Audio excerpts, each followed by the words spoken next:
Sugeng Dalu rencang-rencang, selamat datang di Sema Dalu. Sebelum kita mulai Sema Dalu malam hari ini, pastikan kamu sudah menekan tombol subscribe, berikan like-nya, tuliskan juga komentarmu, dan share di sosial media lainnya agar lebih banyak orang yang mendengarkan podcast ini. Sema Dalu sudah memasuki episode kelima, dan episode malam hari ini kita masih akan membahas mitos dan pengalaman menyeramkan yang terjadi di salah satu daerah di Cirebon. Kita masih membahas daerah suci, Mundu, Kabupaten Cirebon, dan narasumber kali ini masih sama, yaitu Intan, sahabat saya sendiri, yang di episode sebelumnya sudah berkisah tentang sebuah jondol yang bersebelahan dengan kuburan keramat dan pohon beringin besar di salah satu blok di Suci. Seperti yang sudah diceritakan sebelumnya bahwa di daerah Suci sendiri banyak sekali terdapat kuburan keramat dan juga pohon beringin besar. Biasanya keduanya terlihat berdampingan dan ada satu kuburan keramat dengan pohon beringin besar yang berlokasi di samping jalan kereta di daerah tersebut. Konon di kuburan yang dikeramatkan itu disemayamkan seseorang yang hingga saat ini sosoknya menjadi mitos yang biasa disebut dengan Rangda Kuning. Dalam bahasa Cirebon, Rangda berarti janda dan kuning mengartikan warna kuning. Rumor yang beredar sesungguhnya sosok Rangda Kuning ini dulunya adalah kembang desa yang tinggal di daerah tersebut yang baru menikah beberapa hari. Namun tragisnya, ia meninggal tertabrak kereta dalam kondisi masih perawan. Padahal memang statusnya sudah menjadi istri orang. Konon itulah yang membuat sosok tersebut menjelma menjadi arwah penasaran. Ada satu mitos di daerah Suci tentang Rangda Kuning ini yang kerap kali muncul di area perlintasan kereta tersebut. Menurut mitos yang beredar, apabila ada warga yang melewati jalan tersebut selepas tengah malam, setelah melewati jalur perlintasan kereta, bisa dipastikan mereka akan melihat sosok Rangda Kuning ini. Apalagi kalau melintasi perlintasan kereta itu sendirian. Perlintasan kereta ini terletak tidak jauh dari jalan besar yang mengarah ke Desa Suci, dan biasanya ketika warga yang melintas tengah malam sendirian di perlintasan kereta tersebut, mereka akan melihat sosok perempuan yang berjalan di depan mereka menggunakan kebaya kuning. Dan bahkan bisa dipastikan sosok itu akan mengikuti siapapun yang berani lewat di sana. Mitos ini sudah ada sejak sangat lama di daerah itu. Mitosnya terus berkembang dan membuat siapapun yang melewati perlintasan kereta tersebut harus membunyikan klakson dan permisi agar tidak diikuti oleh sosok tersebut.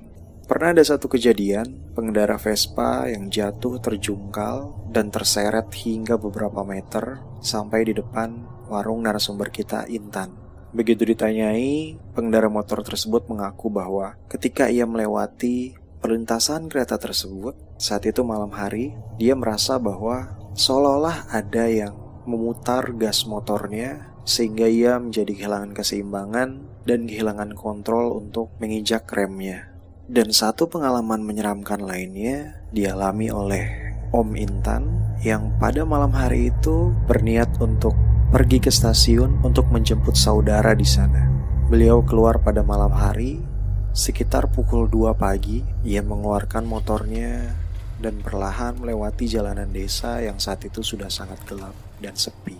Karena dalam kondisi mengantuk dan juga tidak sepenuhnya sadar, dan sedikit melamun, tanpa disadari Om Intan sudah hampir melewati perlintasan kereta tersebut tanpa membunyikan klakson dan juga permisi.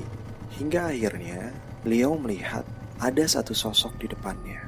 Sosok perempuan yang berjalan tidak jauh dari perlintasan kereta tersebut, berambut panjang, tergerai, menggunakan kebaya dan juga selendang kuning. Tanpa berpikiran macam-macam, Om Intan saat itu berpikir, siapa perempuan itu? Keluar jam 2 malam dan sepertinya sosok tersebut berjalan ke arah jalan besar dengan maksud ingin membantu perempuan tersebut memberikan tumpangan, karena kebetulan Om Intan juga pasti akan menuju ke jalan besar untuk ke stasiun. Ia mendekatkan motornya ke arah perempuan itu, namun tidak berani terlalu dekat karena ia nggak mau membuat perempuan tersebut berpikiran macam-macam. Akhirnya dari belakang, Om Intan dengan sedikit berteriak menyapa perempuan tersebut. "Neng, mau kemana? Mau ke jalan besar? Hayu bareng saya aja, saya juga mau ke jalan besar," ajak Om Intan. Sosok itu tidak menjawab dan terus berjalan memunggungi Om Intan. "Neng, mau ke jalan besar? Ikut saya aja, saya juga mau ke jalan besar sekalian," ajak Om Intan sekali lagi. Namun sosok itu masih sama, seolah tidak mendengar tawaran Om Intan dan tetap berjalan lurus ke depan. Om Intan masih berpikir mungkin perempuan ini tidak mendengar. Mungkin karena suara motor yang terlalu keras, atau memang sosoknya sedang melamun. Akhirnya Om Intan ini mengarahkan motornya untuk berjalan persis di sebelah perempuan ini. Dan ketika sudah ada di sampingnya, kembali Om Intan menyapa, "Neng." Dan disitulah Om Intan baru melihat wajah sosok tersebut. Perempuan itu menengok ke arah Om Intan dengan wajah putih, cantik, namun tanpa hidung. Seolah hidungnya tercabik entah kemana, hanya menyisakan lubang hitam dengan sedikit tengkorak yang terlihat di sana. Sosok itu melotot menatap Om Intan dan menyeringai puas. Melihat itu Om Intan langsung kaget. Dia langsung memacu motornya ke arah jalan besar, meninggalkan sosok itu di belakang. Sesampainya di stasiun, Om Intan mencoba mengatur napas. Dia akhirnya bertemu dengan saudaranya dan menceritakan apa yang terjadi. Dan saat itulah saudara Om Intan ini mengingatkan lagi tentang mitos Rangda Kuning tadi. Om Intan langsung ingat tentang cerita itu dan akhirnya ia sadar bahwa ia tidak sempat mengklakson motornya atau permisi saat lewat di perlintasan kereta tadi. Karena itu ia pun memutuskan untuk tidak langsung pulang. Ia mengajak saudaranya untuk tetap tinggal di stasiun sampai azan subuh dikumandangkan, lalu baru berani mengajak saudaranya pulang. Mungkinkah kamu pernah mendengar mitos tentang Rangda Kuning ini? Atau mungkin kamu sendiri yang pernah mengalami kejadian menyeramkan karena sempat melihat sosoknya? Yang jelas, mitos ini masih beredar di daerah suci. Kuburan keramat dengan pohon beringin besarnya pun masih ada di sana. Meskipun kembali Intan menceritakan bahwa pelan-pelan cerita ini sudah mulai tidak terdengar lagi di kawasan itu. Karena mungkin daerahnya sudah semakin padat dan sudah semakin terang juga, yang membuat mitos ini seolah-olah menguap dan menghilang. Tapi jika suatu waktu kamu lewat di daerah Suci Mundu, kamu akan menemukan sebuah jalan kereta tanpa palang pintu. Jangan lupa untuk membunyikan klakson atau permisi, karena siapa tahu Rangda Kuning masih ada di sana.